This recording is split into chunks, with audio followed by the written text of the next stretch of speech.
Ken Curtis, widely remembered for his spirited and endearing portrayal of Deputy Festus Hagen on Gunsmoke, became a household name through his decade-long presence in Dodge City.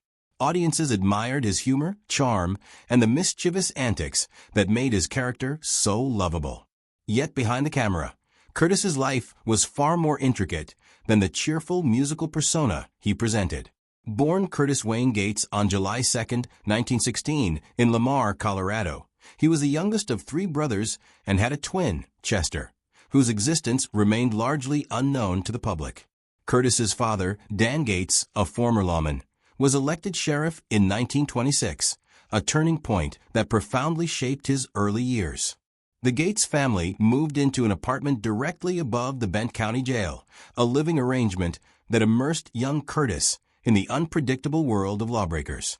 Every day, he observed the behaviors and stories of prisoners, gaining first-hand exposure to both danger and eccentricity. One inmate, Cedar Jack, left a lasting impression, his unique voice and tales eventually inspiring the vocal nuances of Festus. Curtis also encountered moments of chaos, such as when 2 prisoners escaped down a drain pipe into the family's chicken pen, only to be driven off by the family dog. These unusual experiences taught him early lessons about the fragility of order, lessons that would later infuse his performances with grounded authenticity and energy. Music was a central element of Curtis's upbringing. His home was alive with the sounds of fiddle, banjo, and pump organ, with every family member contributing to the household symphony. Curtis picked up the guitar at the age of 8 while confined to bed with pneumonia during one of Colorado's harshest winters. In a time without modern antibiotics or nearby hospitals, his illness was life-threatening, yet it also sparked his enduring love for music. Bedridden, he absorbed melodies and learned chords that would shape his artistic sensibilities for a lifetime. This early encounter with adversity cultivated resilience and creativity, traits that became defining characteristics of his career. By the time his family relocated to Los Angeles in 1926, Curtis was already honing skills that would carry him into adulthood. During his high school years, Curtis distinguished himself both athletically and musically. He played the clarinet in the school band while secretly writing folk and cowboy songs, balancing artistic ambition with physical pursuits. The Great Depression struck when he was just 14, and his father's $75 a month salary as sheriff offered barely enough to sustain the family. Curtis labored on local ranches, repairing fences, hauling hay, and driving cattle, all while maintaining his musical practice and academic studies.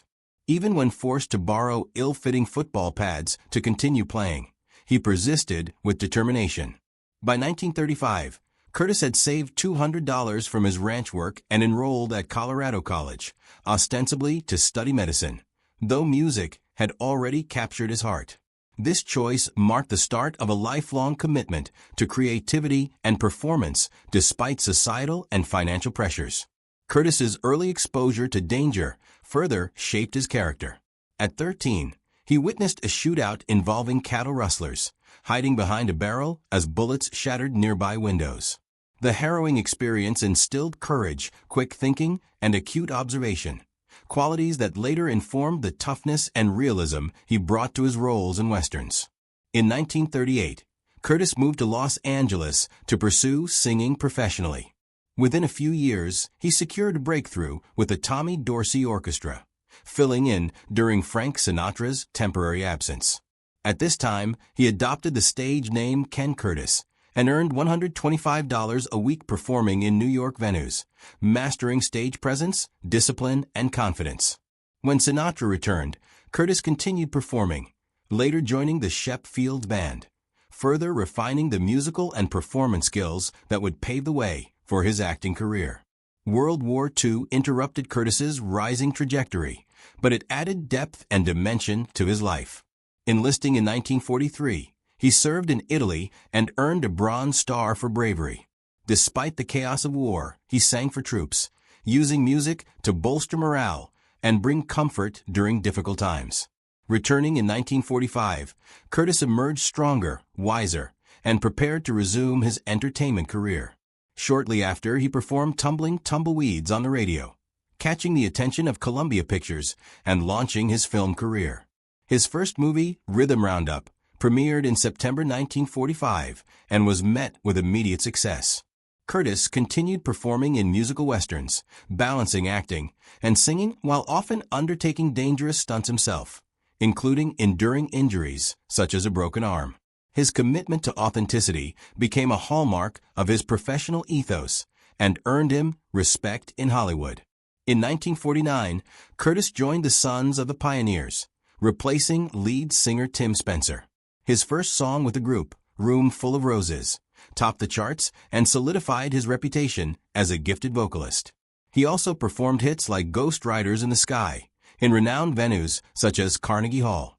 Even during his television career, Curtis maintained a strong connection to music, appearing on programs like Have Gun, Will Travel, often integrating song into his performances. Music remained an inseparable thread connecting his early life, stage career, and screen appearances, reflecting his deep-seated artistic identity. The 1960s introduced Curtis's most iconic role, Festus Hagen, on Gunsmoke. Debuting in 1962, Festus quickly became a fan favorite due to Curtis's creativity, improvisation, and charm. He based Festus's distinctive accent on Cedar Jack, blending a hillbilly twang with humor and warmth. Curtis often challenged writers to make Festus more humorous and complex, even scripting some episodes himself. He preserved Festus's persona in public appearances, interviews, and tours, never breaking character. Curtis also handled merchandise with integrity, earning income while maintaining the character's authenticity. His dedication helped shape Festus into one of television's most memorable sidekicks. Despite his fame, Curtis faced personal and professional challenges. His marriage to Barbara Ford, daughter of director John Ford, ended in 1964, reportedly straining Hollywood ties. Allegations from the Ford family, though never legally substantiated, affected his reputation and limited opportunities. Financial disputes over royalties and pay disparities on Gunsmoke culminated in his refusal to return for the 1987 TV movie Gunsmoke: Return to Dodge without receiving double pay compared to Amanda Blake's Miss Kitty. These events highlighted his commitment to fairness and artistic integrity, though they also fostered tension in the industry. Curtis's later years were marked by health challenges. Years of smoking, wartime injuries, and stunt-related accidents affected his vocal strength and physical stamina. In 1963, he underwent surgery to prevent permanent vocal damage, resulting in the deep, raspy voice associated with Festus.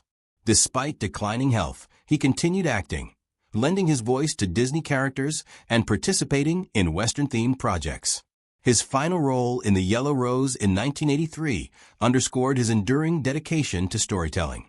Curtis's perseverance through pain, setbacks, and personal loss reflected his resilience and devotion to his craft. In 1966, Curtis married Tori Erin Connolly, finding stability after previous tumultuous relationships. Tori, a widow with 2 children, supported him through health struggles and Hollywood challenges until his death in 1991. Curtis passed quietly at age 74, leaving a legacy defined by musical talent, acting skill, and a devotion to authentic storytelling. Following his passing, over 50 unpublished songs were discovered, underscoring his lifelong commitment to music. His ashes were scattered in Colorado, bringing him full circle to the landscapes that shaped his formative years, from living above a jail to discovering his love of music. Curtis's legacy continues to resonate in westerns both on-screen and off. His portrayal of Festus established a standard for psychic characters, humorous, relatable, and human. Future actors studied his voice, mannerisms, and approach to character development. Curtis's life exemplifies the intersection of talent, perseverance, and personal struggle, portraying a man who, while beloved on-screen, navigated complex realities behind the scenes. From his musical beginnings to Hollywood success, military service, and enduring television fame, Ken Curtis remains a figure whose story is as compelling as the characters he embodied. From his earliest years, Curtis's life was far from ordinary. Growing up as Curtis Wayne Gates in 1916 in Lamar, Colorado, in a lively family of 5 children, including his twin, Chester, He experienced an upbringing that was both unique and formative. Living above the Bent County Jail exposed him to prisoners' voices, stories, and personalities, shaping his understanding of human behavior. Cedar Jack, a particularly colorful inmate, left a lasting impression on Curtis and directly influenced the vocal character of Fessus Hagen. Even routine household tasks took on unusual significance, as his mother, Nellie, cooked for both the family and the prisoners below, teaching him lessons about responsibility, humor, and the unpredictable nature of life. One memorable event involved two escaping prisoners sliding down a drain pipe into the chicken pen, only to be chased by Curtis's dog, Ted. While humorous in hindsight, the scene left a vivid imprint on young Curtis. Beyond chaos, Curtis's childhood was steeped in music. The melodies of his father's fiddle, his mother's pump organ, and his brother's banjo were constant companions. Music became a coping mechanism for illness, adversity, and the unpredictability of life. At age 8, during a particularly harsh Colorado winter, Curtis contracted pneumonia and began learning guitar while bedridden, sparking a lifelong devotion to music and teaching resilience, focus, and creativity. His teenage years were a balancing act of survival, sport, and artistry. The Great Depression struck when he was 14, and the family's limited means forced him into ranch work, hauling hay, repairing fences, and managing cattle. Yet he never abandoned his love for music or his ambitions. By high school, Curtis had grown into a 6-foot-tall, 185-pound football star, while simultaneously excelling as a musician and songwriter. While his teammates concentrated on athletics, Curtis composed folk and cowboy songs, played clarinet in the school band, and performed wherever possible. These experiences instilled discipline, time management, and versatility, preparing him for the demands of a Hollywood career.